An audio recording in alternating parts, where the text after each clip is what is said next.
What's going on, everyone? Jeff here with Water Jug Fitness, and thank you for tuning in to my bulking meal plan. 4,400 calories a day for less than $70 a week. What? That's awesome. This was a highly requested meal plan, and I'm excited to bring it to you.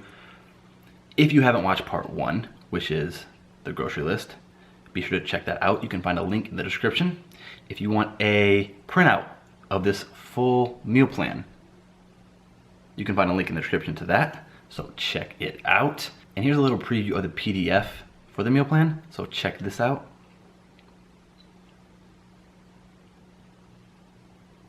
But this is part 2, which is prep and pack, so it's gonna cover cooking and packaging all of the meals. I'm not gonna waste any more time because this video is long enough, and let's just get into it. Now that we have all the groceries, let's just go over them really quick. We have 3 packages of the 93.7 ground turkey. 1, 2, 3. We have a gallon of water. 5 cans of the chunk light tuna. We have a bag of the classic fruit medley. A little over 5 pounds of chicken. 2 packages of the everything bagels. 1, 2. Bag of walnuts. 5 packages of the broccoli cuts. 1, 2, 3, 4, and 5. We have 1 container of cream cheese. 1 container of low-fat cottage cheese. Then I have a small container of the large curd. I have a 12-ounce container of the olive oil mayo. 2 dozen eggs, Frank's Red Hot, a 8.5 ounce extra virgin olive oil, 2 half gallons of milk, 1, 2, 2 packages of the long grain brown rice, there's the other one, and then 5 bananas. So it's important to keep in mind that when I was doing this meal plan, I made sacrifices in terms of some of the food that I wanted, as well as the brands. So, you know, for the tuna sandwiches that are gonna be in this meal plan, they're not gonna have relish. Why? It wasn't really essential, and it cut costs. If you're trying to pull back on the cost, start looking at some of the off-brand foods. A lot of times they're very, very comparable, almost identical. So look at that and you can save money there. Okay, so now that we have all the food, let's look at what we're gonna need to actually prep the food. The cooking utensils. So we have a scale. I strongly recommend getting a scale. If you don't have one and you're just trying to eyeball it, it's okay, but honestly, like I said, I really started making progress when I knew exactly what I was eating and I was weighing my food out. So again, I strongly recommend the scale, the food scale. I have a rice cooker, again, also very helpful. I have containers to package. I have a baking dish. And then I have cooking pots, 3 of them. Then I have a cooking skillet for the turkey. You're also going to need a knife. Doesn't have to be this big, but, and you're also gonna need a strainer. So that is all of the cooking utensils. Now, let's get to cooking. We are going to start this prep off with the chicken. So what I always do first is rinse the chicken off. So place the chicken into a strainer and you're gonna run some water over it to get the filmy or slimy coating off of the chicken. There's always a little coating on there. I rinse it to get it off. Then I'll wash my hands. You will do that several times throughout your prep. Then you want to get a pan and some tin foil. Place the tin foil into the pan and make sure it forms around all of the corners like so. Then get your cutting board, place a piece of chicken onto the cutting board and proceed to cut off any of the excess fat. When cutting off that excess fat, you may end up cutting off a little bit of the chicken, but that's fine. Don't really worry about it. Just try to do your best at minimizing the amount of actual chicken you cut off. So just do your best. Then, after you have cut off all the excess fat, I always cut the chicken down the middle and then you're going to want to place it in the baking pan. Why I cut it down the middle? Because I like it to cook a little bit faster. If you leave them whole, it's going to take a little bit longer to cook, but you can certainly do it. I know people that do it that way. There's nothing wrong with it, so if you'd like to go that route, by all means, go for it. Once you're done trimming all the fat off the chicken, you're going to have something that looks like this. Then you want to take your extra virgin olive oil and add it to your chicken. Then you'll want to add your Frank's Red Hot seasoning and apply it generously, but make sure you leave enough for the ground turkey as well as other meals throughout the week. Once you're done, it'll look like this. And then you want to preheat your oven to 425 degrees. And as the oven is preheating, we're gonna go ahead and move on to the rice. I'll be preparing rice two different ways. One, with the rice cooker. So you'll take your bag of rice and place it into the rice cooker and then add your water. The rice cooker I'm using has a line that says max on the inside of it, and I just filled it up all the way to that. Then I placed it into the rice cooker, put the lid on it, plug it in, push it down, and it begins cooking. The second way to prepare rice is with a cooking pot. So just rip open the rice, dump it all into the medium cooking pot, and then add 5 cups of water. And using this method, the rice will take about 15 to 20 minutes to fully cook. Then you'll want to place the rice on your stove and turn it to a medium-high heat. And then you'll want to put a lid on it as well. And now that the rice is going, it's time to start the ground turkey. I'm going to start cooking the turkey on a medium-high heat, and then I'll increase the heat a little bit later. Then grab your extra virgin olive oil and add about 2 tablespoons to your cooking skillet. Then grab your ground turkey and cut each of them open and dump them into the cooking skillet. Make sure you remove the little paper film on the bottom. You do not want to cook with that. That's not going to taste very good. Then after all the ground turkey has been added, you'll want to grab a spatula and just chop it up or mix it all together. It's going to help it cook a little bit more evenly. You can add salt as well as pepper for additional seasoning. I would personally recommend it.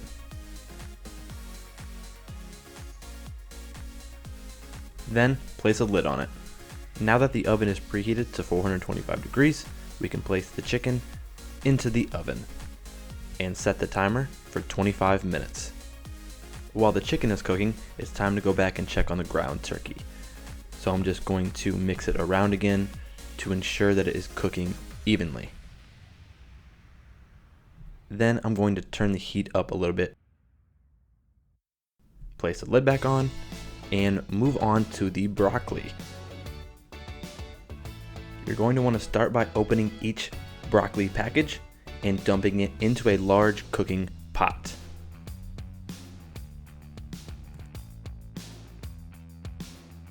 Once you've added all the broccoli to the pot, you're going to want to add water until the broccoli is fully submerged.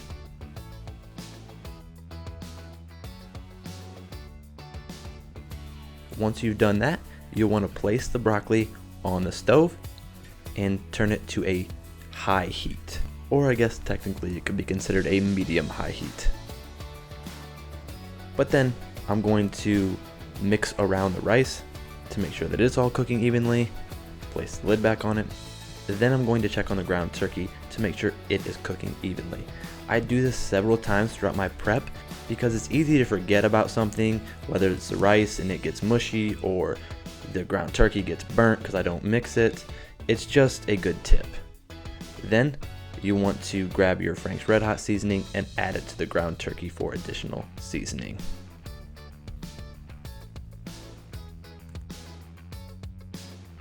You will also want to make sure that you add a lid to the broccoli. And now the ground turkey's done. How do I know? Because there's no more red. So I'm going to go ahead and shut the stove off. Then I want to go check on the rice in the rice cooker. Again, it's just something I periodically do and recommend doing. Now with about 10 minutes left, I will check on the chicken. So I basically just take a fork and I flip all of the pieces of chicken as well as just to kind of check how they're cooking and make sure nothing is getting overcooked. Now going back to the rice because it should be done. So I'm doing a final check to make sure it's the consistency that I like. And it's boiling a little bit, which is fine. And then I'm going to shut it off, place the lid, and move on to the other rice in the rice cooker. I'm checking it as well. It is done. So unplug it, put the lid back on. It's good to go. And it's perfect timing because the chicken is just finishing up. So I'm going to go ahead and pull the chicken. And then what I always do, guys, is cut into several pieces of the chicken to make sure that it is fully cooked. You don't want to be eating undercooked chicken. When you cut the chicken open, there shouldn't be any pink. It should be all white. Now that the rice has had a few minutes to cool, we can start packaging it up. So we're going to start with a cup of rice in 5 containers. So this meal is going to be 1 cup and 1/3 of rice with 8 ounces of ground turkey and 1.5 cups to 2 cups of broccoli. So again, we're starting with the rice though. Once you have a cup of rice added to each meal, add 1/3 of a cup to each container as well.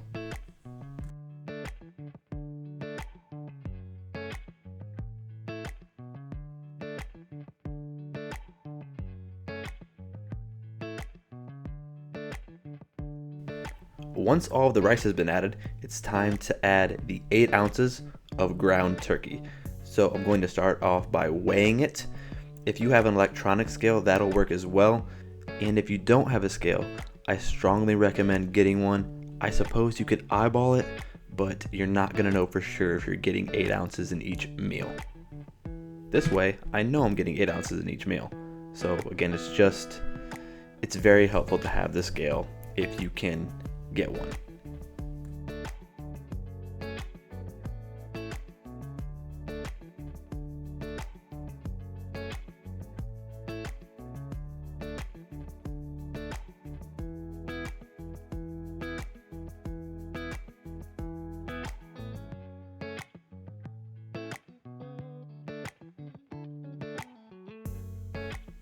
Once all the ground turkey has been added, here is a shot of the meal.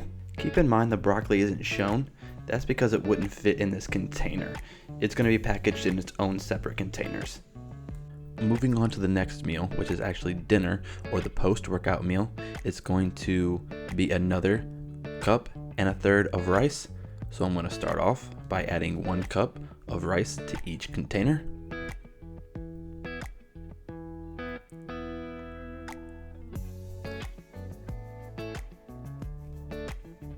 Then I will add 1/3 of a cup of rice to each container.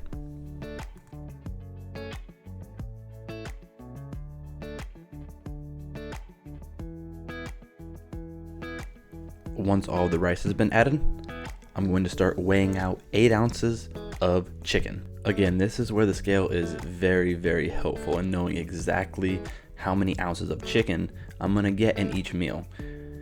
You can eyeball it, but you can't guarantee when you're eyeballing it that it's going to be 8 ounces of chicken. This way, I know it's 8 ounces. And I'm just going to put it in each container and repeat that process for the other 4 meals.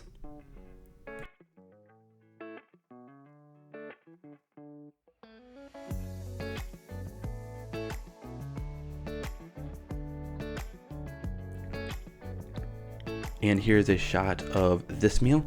Again, the broccoli is not included because it wouldn't fit in the container. It's going to be added to its own container.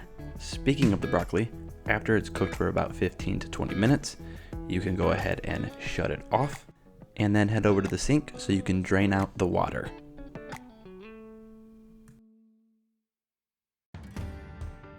After you've drained out all the water, you're going to want to take a slotted spoon and begin putting the broccoli into your containers. Mine fit into 3 containers, but depending on the size of your containers, it might take more of them, it might take less of them.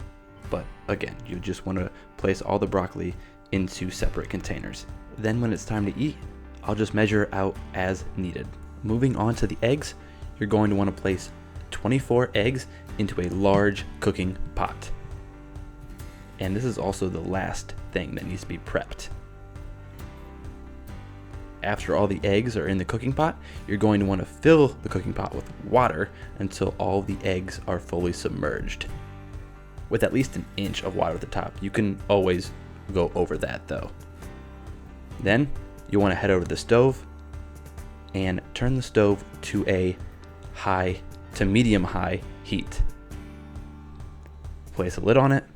Once the water begins to boil, really boil, not just a few bubbles here and there. Once it starts to really boil, you can turn the stove to a low heat and cook for an additional 15 minutes. After it's cooked for 15 minutes, you want to drain out the water. Then after you've drained out all the water, you want to add cool water to the pot, just enough to cover the eggs. Then you want to add a bunch of ice to chill the eggs, which is going to make them easier to crack. And after all the ice has melted, after about 10-15 minutes, you want to start to peel the eggs. Now I use the cup trick, which basically you get a small cup, you put some water in it, you grab the egg, you put the egg in the cup, and you shake it. It makes it much easier to peel the egg. You can do it the old-fashioned way if you like, but this way is much easier. I'll put a link in the description to the video that I watched to learn how to do this, because I didn't know how to do it. I watched some other person's YouTube video and learned how to do this. So again, there'll be a link in the description to check out that person's video. But once these are all done, I'm just going to place them into a large container, or again, multiple containers, and then that's it. And here's just a quick shot of all the meals and food that I had to prep.